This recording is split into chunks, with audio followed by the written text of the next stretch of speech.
वह रुकते हुए अपने माथे पर पसीने की बूंदों के साथ चमकता है, अपने फावड़े पर भारी झुकता है। विशाल खेत उसकी निराशाजनक उम्मीदों को बढ़ाता है। थकान और लालसा से भरी आवाज में रामू स्वर से गुहार लाता है, क्या मेरी किस्मत कभी बदलेगी? अवैध धूप के नीचे एक बंजर खेत फैला हुआ है, जिसकी फटी हुई धरती सूखे और निराशा का प्रमाण है। रामू अपनी आजीविका के मुरझाए अवशेषों के बीच पराजित खड़ा है। उसका आसन उसके आसपास के उजाड़पन को दर्शाता है। रामू की आंखों में आंसू चमकते हैं, क्योंकि वह स्वर्ग से चिल्लाता है। उसकी आवाज दर्द से भरी हुई है, हे भगवान, अब मैं क्या करूं? अपने घर की धुंधली रोशनी में रामू और उसकी पत्नी भारी चुप्पी में बैठे हैं।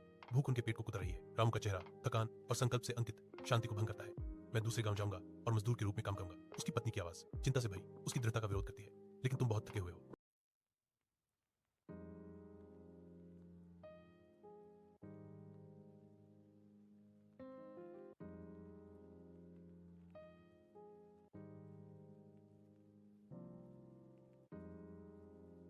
वह रुकते हुए अपने माथे पर पसीने की बूंदों के साथ चमकता है, अपने फावड़े पर भारी झुकता है। विशाल खेत उसकी निराशाजनक उम्मीदों को बढ़ाता है। थकान और लालसा से भरी आवाज में रामू स्वर से गुहार लाता है, क्या मेरी किस्मत कभी बदलेगी? अवैध धूप के नीचे एक बंजर खेत फैला हुआ है, जिसकी फटी हुई धरती सूखे और निराशा का प्रमाण है। रामू अपनी आजीविका के मुरझाए अवशेषों के बीच पराजित खड़ा है। उसका आसन उसके आसपास के उजाड़पन को दर्शाता है। रामू की आंखों में आंसू चमकते हैं, क्योंकि वह स्वर्ग से चिल्लाता है। उसकी आवाज दर्द से भरी हुई है, हे भगवान, अब मैं क्या करूं? अपने घर की धुंधली रोशनी में रामू और उसकी पत्नी भारी चुप्पी में बैठे हैं।